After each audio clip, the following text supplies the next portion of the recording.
Hi, Dr. James Brookfield here. In this video we will go step by step through setting up and running a viscosity test on the DV2Plus viscometer. Once the DV2Plus is connected to a power outlet, switch on the instrument using the power button on the back. A Brookfield logo will display briefly. You will be able to see the details about your instrument. Next you will be asked to level the instrument. Adjust the knobs to bring the orange circle over the cross mark until it turns green. Select Accept when it turns green.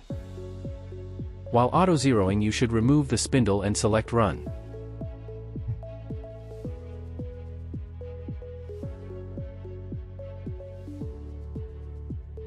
Once auto-zeroing is completed you will be asked for a login username and password. Log in using the username and password.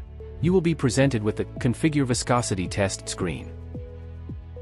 Connect the spindle by first immersing it into the sample at an angle, then connect to the pivot. Connect the temperature probe and insert into the sample. Select spindle type. You can also do this by typing in the spindle code. Select speed in the drop-down or you can type it in. Set data collection mode. Here, I select multipoint type and set the data collection interval as 1 second. Press Confirm.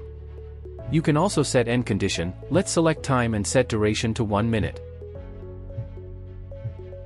Press Confirm. Press Run Test.